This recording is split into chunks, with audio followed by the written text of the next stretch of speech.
wants to work, but I don't want her to, since I think it's just not the best thing for my family. I know Islam is okay with women working under some circumstances, but I think we're in times of fitna.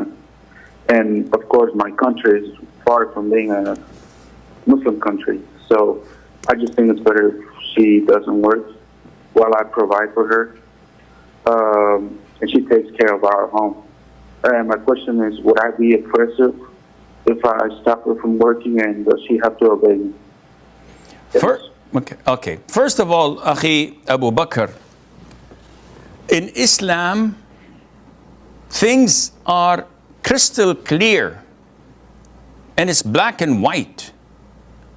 Nowadays, under the pressure of the media, of liberal organizations, of ignorant people, of hypocrites who undermine Islam, and of disbelievers, the Muslims are becoming weak. Unfortunately, under such pressure, a lot of the Muslims are compromising their religion. And this is a great and severe and serious mistake. All the scholars and da'is must stay and remain steadfast. We should never allow the enemy to advance. We have to hold our grounds.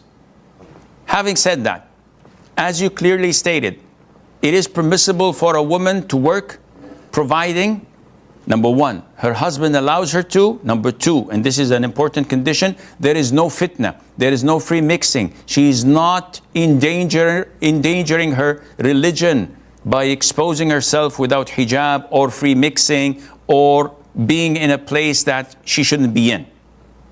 If these conditions are not fulfilled, it is totally prohibited for a woman to work.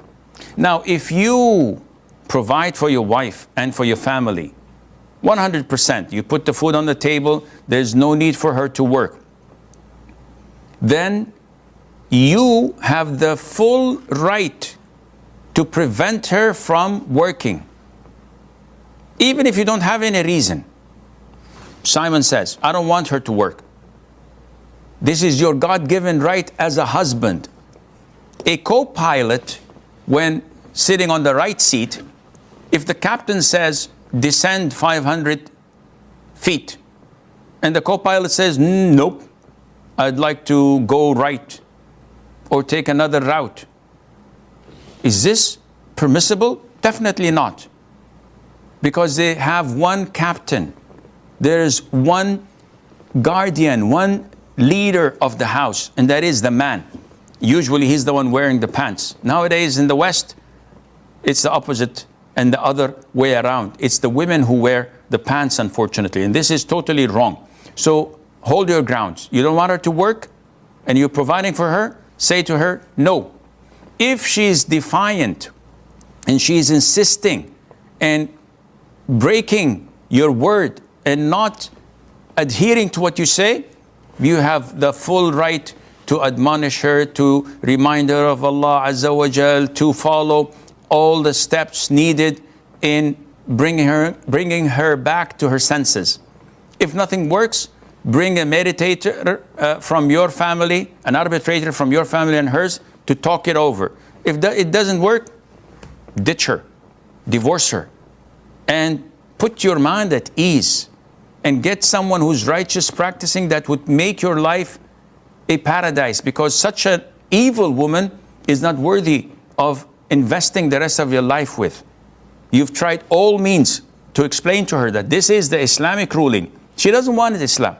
She's not interested. And even arbitration, she's not interested from her own family. So what good is she to you? Unfortunately, nothing. Does a wife need her husband's permission every time she steps out of the house? What if the husband is out of town? Must she call him every time to take his permission? The general trend is that a woman must deal with her husband with respect and obedience. because this is what will admit her to Jannah. The Prophet said, alayhi salatu wasalam, 4 things.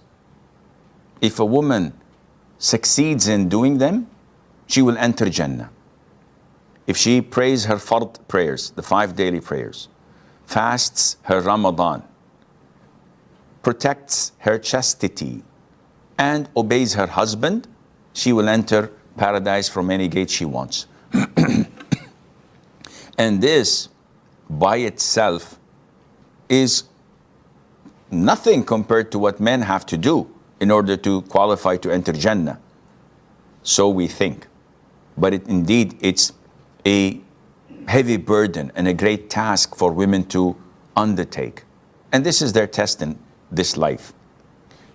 In the authentic hadith, in the incident of Ifk, where the hypocrites slandered Mother Aisha, in the long hadith in Bukhari and elsewhere, when she discovered what they were plotting and saying behind her back, she fell sick.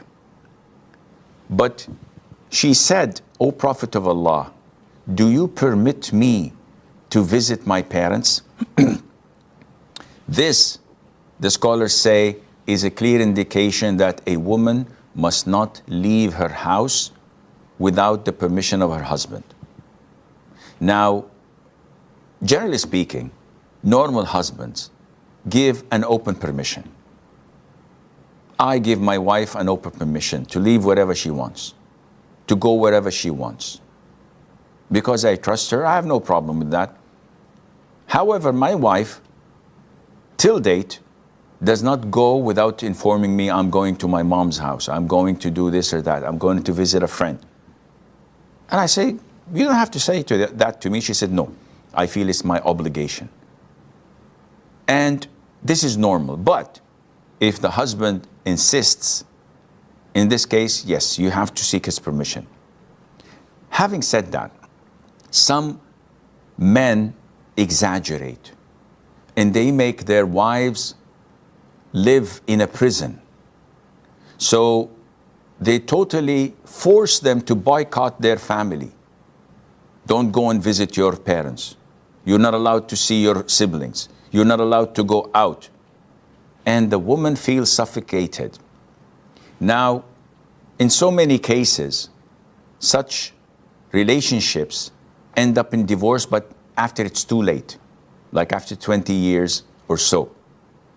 This is due to the woman being too submissive. Yes, you're obliged to obey him, but there is a limit when the man exceeds logic and rationale, and he insists, your gold that your parents gave you, that my family gave you, that your friends gave you, you have to give it to me, I'll keep it with my mom. And she complies. Are you nuts? Why would you give it to him? Oh, he's my husband, Sheikh. So what? He does not have any right over your financial possessions. Say no. Oh, he may threaten me to divorce. The hell with him. Astaghfirullah wa atubu ilayh. So what? It's better to live with dignity and honor and set the record straight with this man instead of him using you as a doormat. Yes, you are obliged to obey him, to honor him, to be dutiful to him, but he's not allowed to transgress. So your financial accounts, I need your ATM, I have to know the password. Show me your mobile, show me your passcode, show me your emails, tell me the passwords. Why? You make him wipe his feet every time he enters the door because you're a doormat, you deserve what you get. Draw the line and tell him, listen, hon, we're a husband and wife. I'm obliged to obey you, but you're obliged to respect me and to treat me like a woman, not like a servant or a slave. And unfortunately, we have an imbalance. And this imbalance causes a lot of such problems. So to come to answer your question, yes, you have to ask him for permission, but also you have to analyze and see how the relationship is going so that you can evaluate your marriage.